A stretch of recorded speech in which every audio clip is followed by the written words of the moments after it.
Социал-демократ Монголын эмэгтэйчүүдийн холбооны удирдах зөвлөлийн анх дахь хурал өнөөдөр боллоо. За хурлаар Монгол Ардын нам байгуулагдсны 105 жилийн аяг тохиолдуулан 15 бүтээлч ажлыг хэрэгжүүлэхээр баталсан байна. За мөн холбооны цаашдын бодлого бүтэц зохион байгуулалт ойрын хугацаанд хэрэгжүүлэх ажлын чиглэлийг баталлаа.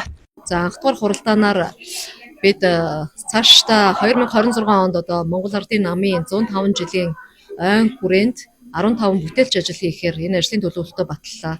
Мөн цаашдаа баримтлах, бодлого, стратегийг боловсруулах, дүрмийн өөрчлөлтийг хийх, дотоод зохион байгуулалтын асуудлуудыг цэгцлэх, ажлын эсгүүдийг байгуулахаас эхлээд чиг үүргийн хувьд удирдах зөвлөлийн гишүүд дэд ерөнхийлөгчид ямар ажлыг хариуцаж ажиллах ёстой бэ гэдэг энэ бүтэц зохион байгуулалт дотоод ажлуудынхаа бас нэлээдгүй асуудлуудыг цэгцэлж чимэглэх энэ ажлуудыг хийлээ. За маргааш манай Монгол Ардын намын бах хурал болох гэж байна. Тэгэхээр бах хурлын бэлтгэл ажлын хүрээнд бас хийж хэрэгжүүлэх асуудлуудаа ярилцлаа. За орон нутгийн эмэгтэйчүүдийнхаа тэр тусмаа орон нутгийн холбоодынхоо удирдах ажилтны зөвлөгөөнийг энэ ондоо бид оны эхэндээ багтааж хийн. За мөн залуу эмэгтэйчүүдийг бэлтгэх зорилгоор ментор 105 хөтөлбөрийг хэрэгжүүлэх ба эмэгтэйчүүдийн академи байгуулахаар төлөвлөд байгаа юм байна. За түүнчлэн хөдөө орон нутгийн эмэгтэйчүүдэд тулгамдж байгаа асуудлыг бодлого шийдвэрийн түвшинд хүргэж ажиллана гэлээ. За 105 жилийн ойн хүрээнд бид ментор 105 хөтөлбөрийг хэрэгжүүлж эхлэхээр болж байна. За энэ ментор хөтөлбөрийн хүрээнд 105 туршлагатай улс төрийн болон ажлын нийгмийн эдийн засагт бас тодорхой үүрэг хүлээж түүнийхээ үр шимийг гаргаж ажилласан энэ 105 эрхэм өсгөөчүүдээ 105 залуу эмэгтэйчүүдийг бас шав болгож багшаавын гэрээ байгуулж залуу үеэ бэлтгэх энэ кураторын зарчмаар бэлтгэх энэ ажлууд руу орохоор энэ хөтөлбөрийг хэрэгжүүлж эхэлж байна. Ингэснээрээ бид нар бол бас нэг 105 жилийн ойн хүрээнд 105 эмэгтэйг бэлтгэх алхам эхэлж байна гэсэн үг. Дараа нь стратеги академи тагаа хамтраад мөн улс төрийн манлайллыг эмэгтэйчүүдийн манлайллыг нэмэгдүүлэх, эмэгтэйчүүдийн нийгэм дэх оролцоог нэмэгдүүлэх зорилгоор эмэгтэйчүүдийн академиг байгуулах ажлыг эхлүүлж байна. Тэгэхээр энэ академийн хүрээнд эмэгтэйчүүд рүү чиглэсэн нөлөөллийн ажлууд ялангуяа сургалт хөгжлийн, хүний хөгжлийн энэ асуудлууд дээр тасралтгүй боловсролын асуудлууд дээр хөтөлбөрөөр гаргах чиглэлээр бол анхны ажлуудынхаа гараг 105 жилийн хүрээнд бах хуралдаа бас анхны бэлэг болгож гэдэг юм уу оруулж байна тий.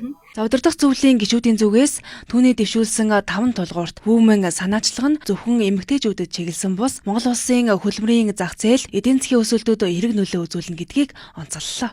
Сая дэвшүүлсэн Women гэдэг энэ 5 үндсэн чиглэл бүхий ажлыг ингээд аваад үзэх юм бол эдийн засагт хэрвээ эмэгтэйчүүдийн ажиллах хүчний төвшинг нэг 60-аас дээш хувь хүргэж чадах юм бол манай эдийн засгийн өсөлтөд шууд нөлөөтэй. Энэ эмэгтэйчүүдийг аль болох ажил хийх энэ боломжийг хангах тэр дундаа 35 хүртэл насны эмэгтэйчүүдийн хөдөлмөрийн зах зээл дээр ажиллах, цалин хөлстэй болох, орлогоо нэмэгдүүлэх энэ боломжийг нэмэгдүүлэх чиглэлээр тодорхой арга хэмжээ авч ажиллахад бас энэ хөтөлбөрөөр ч гэсэн чиглүүлж намын бодлоготой уялдуулж явахаар бас гаргаж байгаа. Тэгэхээр энэ их зүйтэй.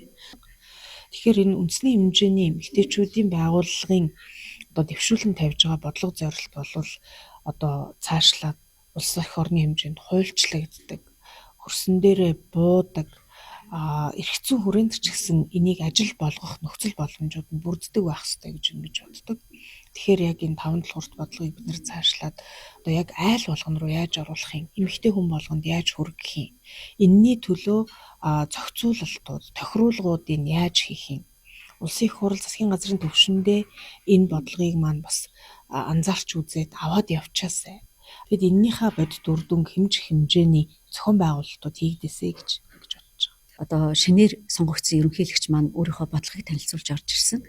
За Women гэсэн энэ нэрийн дор үндсэн 5 концепц 5 чиглэлийн бодлогыг танилцуулж байгаа. За энэ дээр бол бүрэн дэмжиж ажиллах бас сэтгэл хангалуун байна. Тэгэхээр эмэгтэйчүүд эрүүл мэндийн асуудлыг хүндэж байна. Энэ хамгийн чухал. Ээж эрүүл байж ээж тэр гэр бүл тэр чигээр эрүүл байна.